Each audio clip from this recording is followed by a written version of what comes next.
이 시간 예배를 드리는 우리 모든 성도님들 개인, 가정, 직장과 업에 하나님의 최고의 축복이 있으시기를 주님의 이름으로 축원을 드립니다. 아멘. 우리 학생들은 학업에 놀라운 증거가 있기를 축원드립니다. 주는 그리스도시요 살아계신 하나님의 아들이십니다. 아멘. 우리가 237 나라 살려야 됩니다. 그리고 치유가 일어나야 되고 서밋이 세워져야 됩니다. 이건 우리가 오래 붙들고 가야 될 말씀이 아니라 평생 함께 붙들고 가야 될 말씀이죠. 우리가 살아가야 될 이유 237 우리가 복음하고 가자. 그리고 이 땅에 많은 사람들이 지금 병들어 있다. 살려내야 되겠다. 또 엘리트들이 지금 굉장히 힘들어 있다.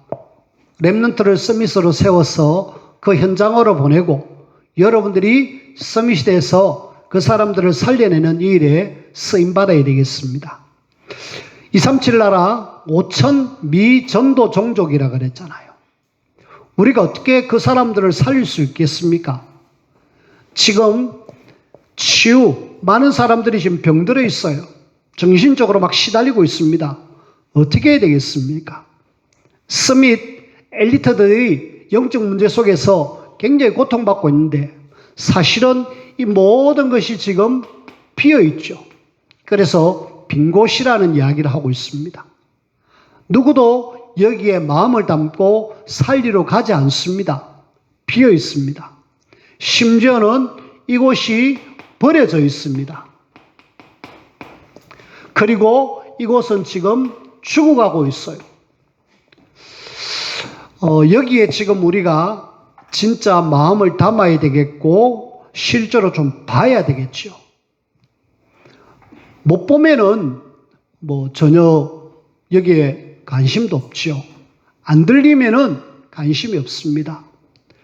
마가복음 7장 34절 35절에 보면은 이 귀가 안 들리고 말을 못하는 어떤 한 사람을 예수님께 데리고 왔어요. 데리고 와가지고 예수님 이 사람 좀 어떻게 좀 해주십시오 할 때에 데리고 가가지고 귀를 막고 침을 입에다 바르고 에바다 하고 선포하니까 에바다는 열리라 이 말이거든요. 그렇게 선포하는 순간에 이 사람의 문제는 끝나버렸습니다. 그리고 예수님이 이 이야기는 니하고 내하고만 비밀이지 말하지 마라. 그리고 보냈습니다. 이 사람이 나가자 말자 내 귀가 들립니다. 내가 말을 할 수 있어요 하면서 막 예수님이 나의 문제를 해결해 주셨어요. 내가 들릴 때에, 내가 입이 열릴 때에 말을 할 수 있다. 그전까지는 말도 못하고 듣지도 못하고 아무것도 못하는 그런 사람이었지만 우리가 제대로 보고 제대로 듣고 알아가지고 영적 기머거리가 아닌 영적 소경이 아닌 영적 벙어리가 아닌 진짜 우리의 영안이 열려가지고 여기에 사실적으로 현장 살리는 전도자들로 하나님이 여러분들을 쓰기를 원하셔요. 여기에 제일 중요한 것이 뭘까요? 237을 치유를 서밋을 하기 위해서 비어있는 이곳에 제일 중요한 것이 뭐냐면은 복음입니다. 복음 모르고 237 한다? 불가능하죠. 복음 모르고 치유한다? 치유해봐야 그건 뭐 하겠습니까? 복음 모르고 서밋된다? 안 되죠.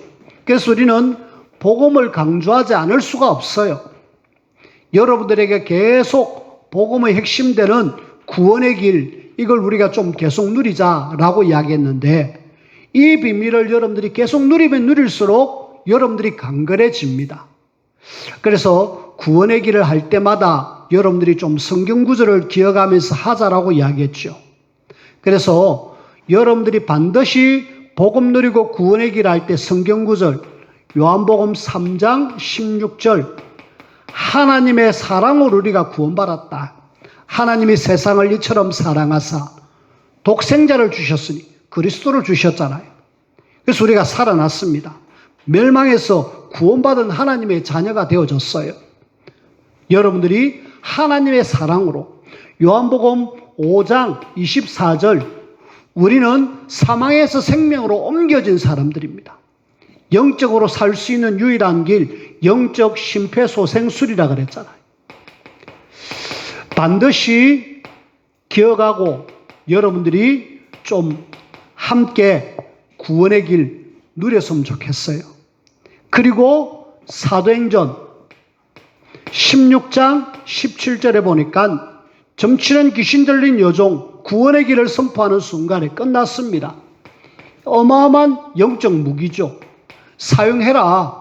마음껏 사용해서 우리 현장 속에 복음을 전해서 흑암 세력을 무너뜨리라 라는 거잖아요. 그리고 고린도전서 1장 18절 24절 십자가의 도라고 표현했던 1장 18절 그리스도는 하나님의 능력이다. 우리가 능력하지만은 진짜 복음 속에 능력이 있습니다. 왜요? 들어가는 데마다 살아나거든요. 버려지고 죽은 이곳에 복음만 들어가면 살아납니다. 여러분들이 아시고 이 성경 구절을 묵상하면서 기도하면서 구원의 길 복음을 누리시길 바랍니다. 그리고 고린도전서 9장 14절에 보니까 복음으로 말미암아 살리라 사는 길입니다. 복음만이 살리는 유일한 길이에요. 그렇구나. 정말 복음 안 들어가면 다 죽어요. 버려져 있습니다. 복음만 들어가면 삽니다. 그래서 복음은 사는 길이다. 그리고 고린도후서 10장 4절에 보니까 견고한 진이 무너지는 하나님의 능력 복음입니다. 우리가 어떤 강한 흑암 진지가 있다 할지라도 복음이 안 증거돼서 그렇지 복음만 증거되면은 다 무너지게 되어 있습니다. 그래서 복음은 견고한 사단의 진지를 무너뜨리는 어마어마한 하나님의 능력이다. 우리가 마음껏 누려야 되겠고요. 그러면서 이사야 60장 1절에서 9절 말씀에 하나님의 최고의 축복 하나 빠졌습니다.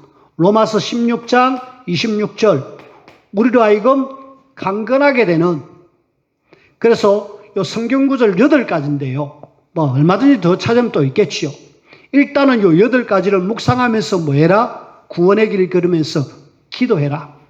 그리고 기왕 이 복음을 누리는 이 구원의 길을 할 때에 여러분들이 그냥 하지 마시고 조금 기도하면서 대상자를 두고 좀 여러분들이 기도해 주십시오. 내가 지금 오늘 누구를 두고 기도한다. 누구를 두고 기도한다. 그러면서 계속 하나님, 이 사람이 지금 불신자 상태 속에서 멸망받고 있습니다. 이 사람이 복음 듣고 살아나야 됩니다. 그리스도만이 이 사람을 살릴 수 있습니다. 이 사람이 그리스도 영접할 수 있도록. 그리고 쭉 그리면은 그 기도가 제대로 하나님의 시간표가 딱 되면은 흑암이 무너지고 전도의 문들을 열리거든요. 우리 렘넌트 아빠가 병원에 입원했습니다. 평상시에 늘 같이 모이면 기도하는 사람이었고 제 구원의 길에 대상자의 이름이 적혀 있었어요. 계속 기도하고 있었는데 통 만날 수가 없어요. 왜냐하면 너무 바빠요. 일단은 바쁘다는 것 때문에 못 만났는데 마침 병원에 입원했어요. 사고로 인해서 병원에 입원했길래 하나님이 좋은 기회다. 하나님의 시간표가 아닐까. 이래가지고 찾아가서 이야기를 하니까 10년 전까지는 교회를 다녔대요. 부모님들도 교회를 다니신 분이에요. 그러니까 믿음의 집안에서 자라온 사람인데 10년 전부터 교회를 안 다녔다. 가만히 생각해 보니까 그 아이를 보니까 딱 결혼하고 나서부터 교회를 안 다녔구나. 그래서 결혼 후부터 교회를 안 다녀가지고 지금은 뭐 전혀 불신자처럼 그렇게 살죠. 그래서 뭐 성경 아니까 그냥 구원의 길 쉽게 이야기하니까 다 알아들었어요. 그리고 영접을 하고 받아들였습니다. 제가 계속 찾아가려고 합니다. 지금 우리 현장 속에 비어 있습니다. 버려져 있어요. 죽어가고 있습니다. 들어가기만 하면 살아나고요. 빈 곳이 살아나는 그런 놀라운 역사가 일어납니다. 뭐가 들어가야 되느냐? 복음이 들어가야 되죠. 복음만 들어가면은 산다. 여러분들이 확신을 갖고 이 복음 누릴 때에 구원의 길 할 때마다 성경 구절을 쭉 생각하면서 기도하고 대상자를 두고 기도하고 있으면은 하나님이 여러분들의 중심을 보시고 전도의 문들을 열어주실 것이고 만남의 시간표를 하나님이 딱 주십니다. 그러면은 정확하게 만날 시간표 속에서 제대로만 인도받으면은 복음 들을 사람 많습니다. 그리고 이 대상자 중에 불신자도 많겠지만은 우리 교회 성도들 중에 예배가 안 되는 성도들이 있잖아요. 여러분들이 불신자만이 아니라 진짜 우리 교회 안에 있는 그런 빈 곳, 교회 내에 교회 성도 중에 지금 예배가 안 되는 성도들이 많습니다. 두고 기도해 주세요. 이분들이 제대로 하나님 앞에 예배할 수 있도록 예배가 축복인데 예배 안 하면은 사실은 구원받고도 불신자처럼 살아갑니다. 여러분들 아시잖아요. 구원받아 놓고도 불신자처럼 살아가는 그 하나님의 자녀 얼마나 힘들겠습니까? 내가 막 살아야 되는 그런 어떤 속에서 사니까 힘듭니다. 그래서 하나님은 여러분들이 교회 내의 성도들을 두고 또 기도해 주시고 특히 우리가 렘넌트 두고 많이 기도해 주십시오. 렘넌트들이 지금 사실은 굉장히 영적으로 황폐했잖아요. 말씀도 안 들어가고 예배도 안 되어지고 세상 문화는 계속 들어가고 있습니다. 그럼 그것이 평생 영향을 받아가지고 굉장히 힘듭니다. 결국은 안타깝게도 렘넌트라는 이름만 갖고 있지 참 불신자처럼 비슷하게 살아갑니다. 그래서 우리가 이들을 위해서 기도하십시다. 기도하면서 구원의 길 그리고 그래가지고 그 사람들로 하여금 세워가지고 237 나라 살려야 되겠고 치유하는 여기에 서밋으로 세워지는 그 일에 우리 성도님 먼저 여러분들이 함께 인도를 받으며 쓰임받기를 주님의 이름으로 부탁을 드립니다. 구원의 길 함께 도전하십시다. 그리고 내 현장 속에 계속 선포하십시오. 흑암이 결박되어지고 전도의 문들이 열려질 수 있도록. 이 복음의 비밀을 누린 사람은 뭐 해야 되느냐? 지금부터 말씀을 붙잡아라. 말씀과 함께하는 삶을 살아라. 지금 새 생명, 새 생활 속에 예배와 말씀에 대한 이야기를 합니다.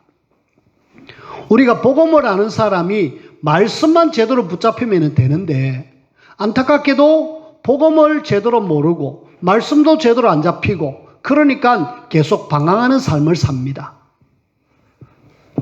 어렸을 때에 태어날 때부터 완전히 장애인으로 태어났던 닉 부이치치. 팔다리가 없는 그 아이를 부모가 그래도 소망을 가지고 그 아이에게 언약을 심어놓고 믿음을 심어놓고 이래고 아이가 잘 자랐어요. 감사하게도 건강하게 자랍니다. 근데 어느 날 15살 되는 중에 본인이 심한 갈등을 합니다. 내가 앞으로 뭐 할 것인가? 지금까지 하나님 나를 이렇게 살려주셨다라면은 내가 앞으로 뭐 할 것인가? 이러면서 본인이 심한 갈등 속에 말씀을 보죠. 말씀 보는 속에 이 아이가 요한복음 9장 3절 말씀이 붙들렸습니다. 장애인 하나를 데려와가지고 예수님께 이 사람의 장애인 된 것이 이 사람의 죄입니까? 이 사람의 부모의 죄입니까? 라고 했을 때 예수님은 하나님이 하실 일이 있다. 하나님이 하시고자 하는 일이 있다. 그 말씀을 붙잡은 닉은 그때부터 나를 통해서 하나님 하실 일이 뭘까? 깨닫고 그때부터 전도자의 삶을 삽니다. 여러분들은 세상 나라에 별로 많이 안 가봤지만 그 사람은 전 세계를 다니면서 많은 사람들의 영향을 주고 있어요. 굉장히 전도자로 귀하게 쓰임받고 있습니다. 팔다리가 없는 채로. 우리는 팔다리가 건강함에도 불구하고 말씀 제대로 붙잡지 못함으로 복음 제대로 누리지 못함으로 그냥 늘 주저앉아 있잖아요. 우리가 이제 주저앉아 있을 사람들이 아니라 일어서 가지고 237을 향해서 뛰어가야 되겠다. 또 병든 세상 치유해야 되겠다. 무너져가는 엘리트 저들을 살려내야 되겠다. 그렇게 해서 힘차게 우리가 세계복음화를 위해서 달려가는 우리 모든 성도님들이 되어지기를 주님의 이름으로 축원을 드립니다. 지난주에 이어서 우리는 또 오늘 말씀에 대한 내용입니다. 배우고 확신한 일에 거하라.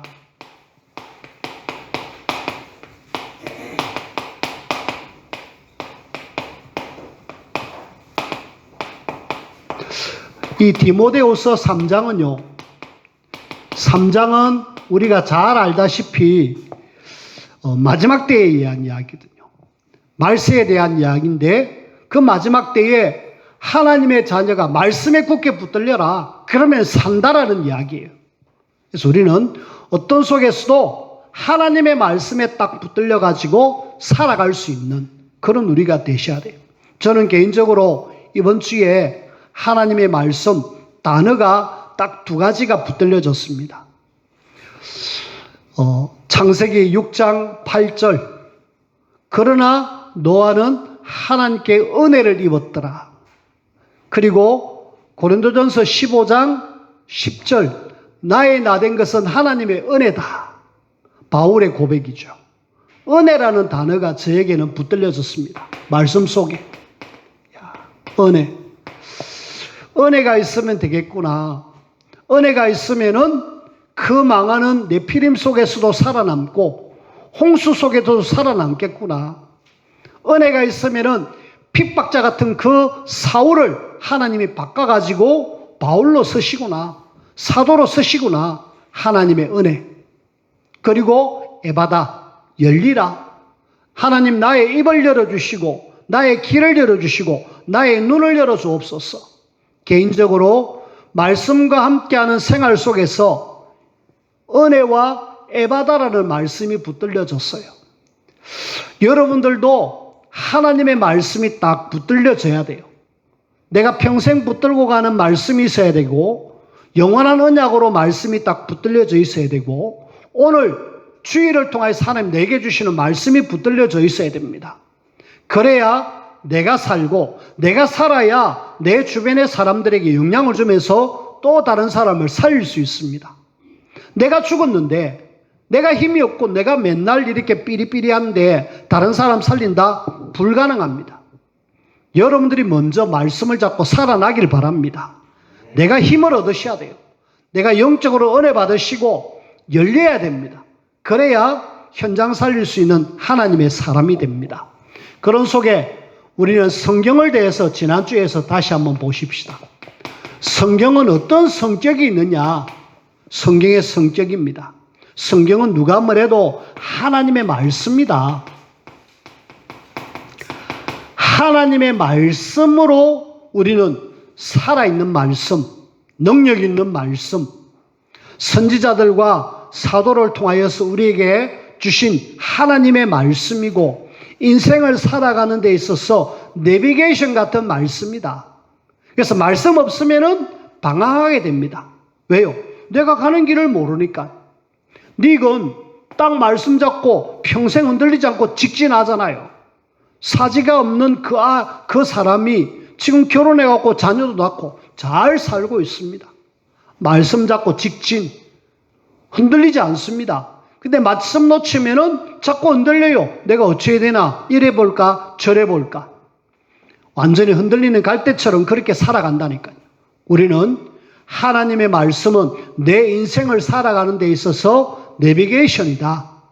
나침반이며 내비게이션이다. 그리고 이 하나님의 말씀은 예언서입니다. 한마디로 구약은 예언에 대한 말씀이 많이 적혀 있죠. 그래서 이 예언은 어느 날 정확하게 하나님의 시간표 속에 성취가 되게 되어 있습니다. 그 중에 하나 남은 것이 있습니다. 마태복음 24장 14절 복음이 온 세상에 증거된 끝에서야 끝이 온다. 이걸 향해서 우리는 지금 가고 있어요. 여기에 예수님의 재림의 시간표가 맞춰져 있고 여기에 세계복음화의 시간표가 맞춰져 있습니다. 이 예언은 반드시 성취되어질 것입니다. 우리가 안 한다라면은 다른 사람을 통해서도 하셔요. 그래서 성경은 예언되어져 있는 말씀이다. 그리고 성경은 영원한 약속의 말씀이다.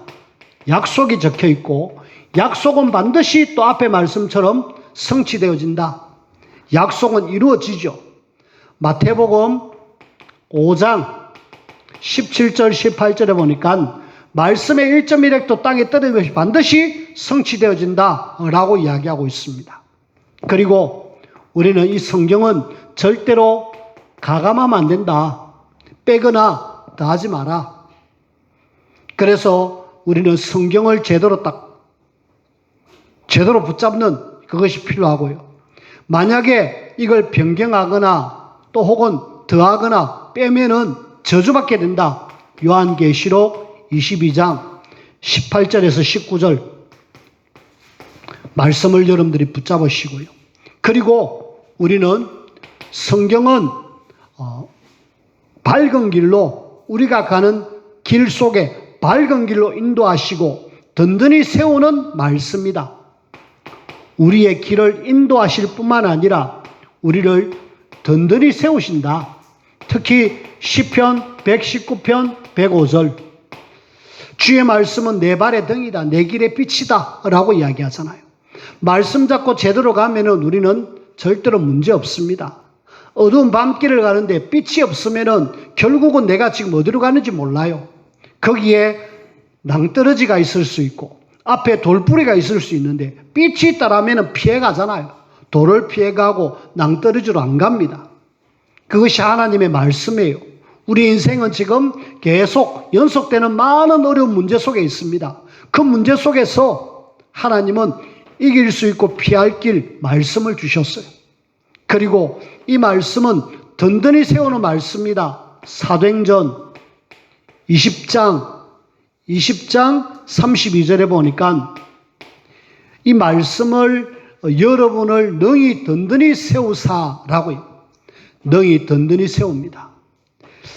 이 말씀은 지금 바울이 예루살렘을 거쳐가지고 로마로 잡혀가는 그런 상황인데 그때 에베소에 장로들을 불러가지고 내가 이제 떠나가가지고 로마로 들어갈 것이다. 바울은 이제 죽음을 직감하죠. 죽기 직전에 너희들에게 부탁하는 것은 하나님의 말씀이 너희를 든든히 세울 거니까 그 장로들에게 말씀을 제대로 잘 성도들에게 양육해라고 이야기합니다. 그러면은 그 말씀이 성도들 하여금 든든히 세우게 되는 말씀. 그래서 초대교회 성도들은 계속 현장 속에서 말씀 운동을 일으키면서 성도들이 든든히 세워졌어요.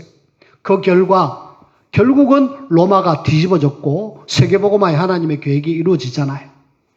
하나님의 말씀만 제대로 들어가면은 말씀만 제대로 붙잡히면은 우리가 밝은 길로 인도되어질 뿐만 아니라 내가 든든히 세워진다. 그래서 우리는 말씀 절대로 놓치지 말고 확실하게 붙드시길 바라고 그러면서 이 말씀은 하나님의 뜻을 발견하게 됩니다. 여러분들이 말씀을 자꾸 보면서 하나님의 뜻을 발견해야 되겠고 그 다음에 이 사단의 권세를 완전히 무력화하는 말씀이에요. 그 중에 마태복음 4장 1절에서 10절 말씀에 예수님의 시험 그 말씀으로 사단의 권세를 완전히 박살을 냈잖아요. 우리는 하나님의 뜻이 있을 뿐만 아니라 사단의 권세마저도 무력화되어지는 말씀이 하나님의 말씀이다. 그래서 하나님의 말씀은 이런 어마어마한 능력과 하나님의 성격이 있다. 말씀의 성격이 있다. 여러분들이 좀 잘 아시고 함께 인도를 받으시면 좋겠고요. 그런 속에 우리는 계속적인 지난주에 이어서 성경 속에 성경의 내용, 특별히 주제가 뭐냐라는 내용을 여러분들이 봐야 되겠어요. 성경은 도대체 하나님 왜 주셨느냐? 인간이 하나님의 말씀 받고 축복 누리기를 원했는데 하나님을 떠났잖아요. 하나님을 떠나가지고 사단에게 잡혀서 죄 가운데 그래서 결국은 인간은 영원한 멸망으로 들어갈 수밖에 없는 그 이야기를 합니다. 그것이 창세기의 시작이죠. 이 죄 가운데 있는 인간은 결국은 계속 이 땅에 사는 동안에 어려움을 당한다. 그 멸망 속에 있는 그런 인간을 하나님은 구원하시겠다. 그래서 구원자를 보내주겠다. 바로 예수님이십니다. 이분을 보내줘가지고 구원하겠다라는 내용이잖아요. 그리고 이 구원자가 구약에는 한 약 400회 이상 계속 오실 것에 대한 예언을 하셨고, 실제로 신약에는 그분이 실체 되신 그리스도로 오셨다. 이분을 믿으면 제대로 구원받는다. 그리고 구원받은 하나님의 자녀가 이 땅에 사는 동안에 어떠한 삶을 살아야 될 것인가? 세계복음화의 비밀을 가지고 살아라. 성경의 내용입니다. 가장 핵심은 구원자 되신 예수님을 보내주겠고 구원받은 하나님의 자녀가 온 땅을 살리라. 요 내용이겠죠. 요거 놓치면은 성경을 제대로 못 본 겁니다. 여러분들이 딱 언약으로 붙잡아야 되겠고요. 이걸 안타깝게도 이스라엘은 놓쳤습니다. 하나님의 자녀가 계속 놓치니까 고난의 역사, 노예되고 포로되고 속국되는 유리하면서 방황하는 그런 속으로 들어갈 수밖에 없는 그 이야기를 성경은 계속 풀어놓고 있습니다. 그렇다면 성경의 내용 속에 하나님의 자녀가 이렇게 이스라엘 백성들처럼 고생해라 이건 아니겠죠. 아니 이스라엘이 고난받았는데 우리도 고난받는 게 당연한 거 아니냐? 아니요. 하나님 그걸 원치 않아요. 이스라엘이 그렇게 어려움 당한 거 보면서 깨달아라 라는 이야기잖아요. 그 중에 7명의 렘넌트는 그렇지 않았다. 축복 누렸다. 그걸 깨달아라. 그리고 성경에 가장 이 구원자로 오실 그리스도에 대한 이야기하는 5개 성경 구절. 창세기 3장 15절 여자의 후손을 보내겠다. 아주 핵심되는 성경 구절을 여러분들이 딱 붙잡아야 돼요. 창세기 6장 14절 방주 속에 들어가면 산다. 노예됐을 때 출애굽기 3장 18절 희생제사, 제사라는 이름으로 표현되었던 그 어린 양의 피, 그 피가 있을 때 너희들은 애굽에서 빠져나왔다. 이사야 7장 14절 하나님을 떠나서 우상숭배하고 포로로 잡혀갔는데 하나님 함께하겠다. 임마누엘. 그리고 마태복음 16장 16절 너희들이 복음 놓쳐갖고 노예에 속국되어졌는데 그리스도로 오셔가지고 이 모든 문제를 끝내겠다. 성경의 가장 핵심되는 5가지. 이 언약 확실하게 붙잡고 해방 누려라. 그리고 이 어마어마한 비밀을 온 땅에 전해라. 성경은 가장 중요한 것이 예수님이 그리스도 세계복음화. 이거 누리고 축복받을래? 아니면 이거 놓쳐갖고 어려움 당하는 이스라엘처럼 될래? 그 이야기가 성경 전체의 이야기입니다. 그래서 우리는 이것을 언약으로 알고 있고 요걸 딱 붙잡고 하나님의 축복 누리는 그런 삶, 그렇게 우리가 되어져야 되겠습니다. 여러분들이 꼭 그렇게 되어지기를 주님의 이름으로 축원을 드립니다. 자, 그런 속에 우리는 성경을 자꾸 뭐 해야 되느냐? 배워야 되잖아. 배우고 확실한 일에 거하라 그랬거든요. 성경을 배워야 될 이유, 성경을 제대로 알아야 또 많은 풍성하게 이야기를 할 수 있거든요. 요한복음 20장 31절에 보니까 성경을 우리에게 주신 이유, 성경을 기록한 목적, 성경은 예수님이 그리스도 하나님의 아들이심을 믿고 그분을 통하여서 뭐해라? 생명을 얻어라. 믿음을 쌓을 수 있고 생명을 얻을 수 있는 길이 바로 성경 속에 있습니다. 그래서 우리는 성경을 자꾸 배워야 돼요. 가르쳐줌을 통해서 배워야 되고, 그래 배울 때에 내 믿음이 나도 모르게 자꾸 자란다니까. 예배를 하고 말씀 듣는 사람하고 안 듣는 사람하고 또 현장에서 말씀 운동하는 사람하고 안 하는 사람하고 차이가 어떤 차이는 믿음의 차이. 생명은 분명히 얻을 수 있는데 믿음의 차이가 납니다. 우리가 자꾸 배우고 자꾸 이렇게 확실한 일에 하면 할수록 나도 모르게 믿음이 자라갖고 어디에 갖다 놔도 살아남을 수 있는 그런 하나님의 사람으로 되어집니다. 근데 안타깝게도 많은 사람들이 안 배우고 이걸 확신 안 하고 있거든요. 그러니까 믿음도 흔들흔들. 그래 결국 어느 날 문제 오면은 교회를 떠나버리는. 우리는 하나님의 말씀을 배우고 확신한 일에 거해라. 믿음 세워진다. 그 다음에 로마서 15장 4절에 보니까 여기는 우리의 교훈을 위하여 바로 서게 하기 위하여 하나님은 우리에게 성경을 주셨다. 그리고 이 말씀을 인내하고 위로받기 위해서 우리에게 주셨다. 여기에는 교훈이라고 이야기합니다. 하나님의 말씀을 통하여서 뭔가 나에게 전해주잖아요. 이스라엘의 멸망을 보면서 내가 어떻게 살아야 되겠다 알 수 있잖아요. 또 여러 사람들을 통해서 우리는 많은 교훈을 받을 수 있습니다. 그래서 조금 인내할 수도 있고요. 또 하나님의 위로를 받을 수도 있고요. 그래서 말씀을 배우고 인도를 받으며 위로받을 수 있는 인내. 그 다음에 저와 여러분들이 고린도전서 10장 11절 여기는 뭐라고 이야기하느냐 하면은 말세를 만난 우리를 깨우치기 위하여 기록하셨다. 특히 말세를 만난 우리가 깨달음. 특히 여러분들이 성경에 보면 마지막 때에 대한 이야기를 많이 하고 있거든요. 디모데후서에도 3장도 마지막 때, 또 요한계시록도 마지막 때. 마지막 때 내가 어떻게 살아야 될 것인가 배워야 되잖아요. 말세에는 이런저런 일들이 일어난다라는 걸 배워야 내가 어떻게 살아야 될지 알 수 있잖아요. 모르면 당합니다. 당하면 결국은 하나님의 구원받은 자녀도 됐지만은 안타깝게도 불신자가 그렇게 당하는 그런 당함을 당한다니까요. 우리는 그래 안 해야 되겠거든요. 그리고 우리가 이 말씀을 배울 때 그냥 배우지 말고 시편 119편 11절 여기는 이런 이야기를 합니다. 내가 주께 범죄하지 아니하려 하여 주의 말씀을 내 마음에 범죄에 대한 이야기하면서 말씀을 내 마음에 우리는 일부러 범죄하기 위해서 그러지는 않겠지만은 말씀을 내 마음판에 딱 새겨놔야 돼요. 말씀을 내 마음에 새겨야 그 말씀이 나를 딱 붙들고 갑니다. 많은 사람들이 그냥 말씀 듣는 자리에 앉아 있는 걸로 만족하는데 그러면 안 돼요. 여러분들이 이 자리에 앉아 있었다. 그리고 오늘 내가 말씀 들었다. 그 말씀 속에 나에게 하나님 주시는 말씀이 뭡니까? 마음속에 새겨야 돼요. 그러면 그 말씀이 내게 딱 새겨지고 결국은 마음은 내 뇌로 연결되어지고 내 뇌로 연결되어지는 그 말씀이 내 영혼까지 그러면서 그것이 보좌까지 연결돼 가지고 내 영이 강건해집니다. 그래서 말씀을 배우고 확신한 일에 가라 라는 말씀이고요.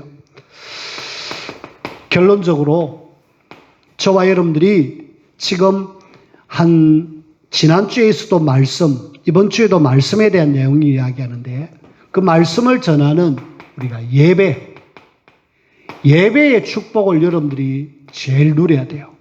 지금 여기 여러분들은 그래도 예배의 시간 그리고 코로나 바이러스로 인하여 그래도 나는 예배해야 되겠다. 와서 예배를 하는데 많은 분들이 지금 예배가 안 되고 있습니다.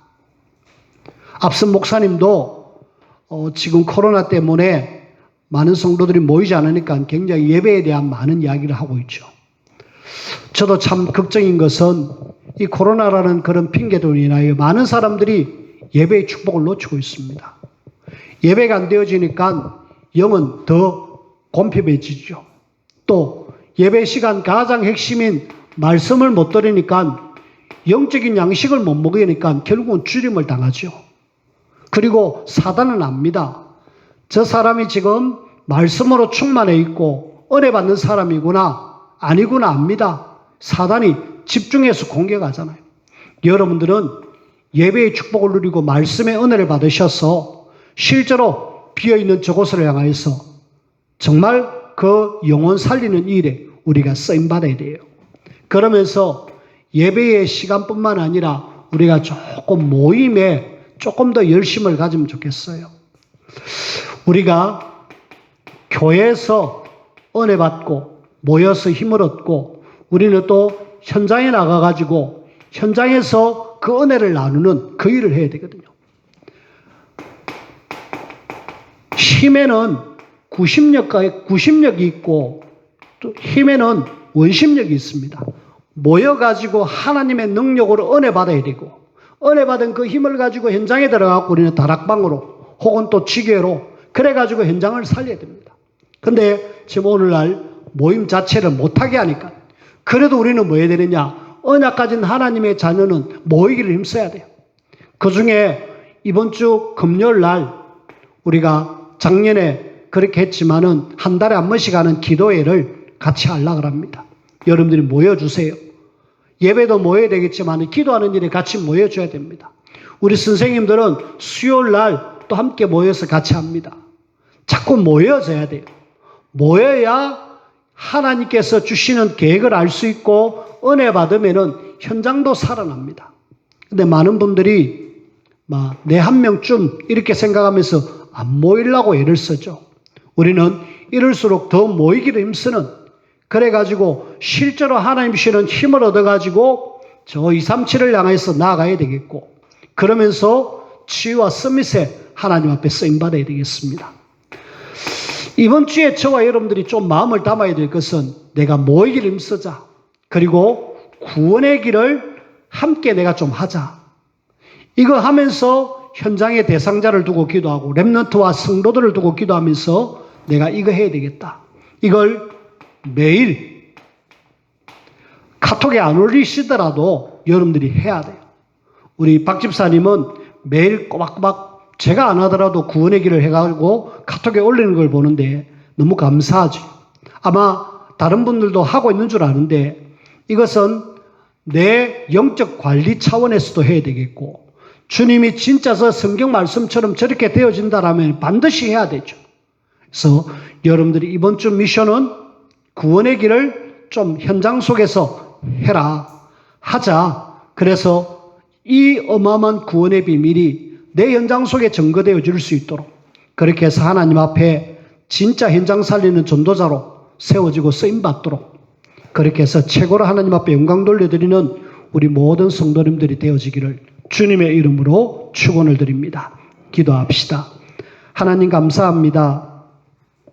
우리를 구원하신 하나님, 인도하시는 하나님, 237 나라가 비어있고 또 많은 사람들이 영적으로 어려움을 당하고 있고 엘리트들이 지금 방황하고 있습니다. 저들을 살릴 복음의 답을 주신 주님, 말씀 속에서 하나님의 세밀한 인도를 받아 현장에 정인되는 우리 모두가 되게 축복하여 주옵소서. 예수님 이름으로 기도하옵나이다. 아멘.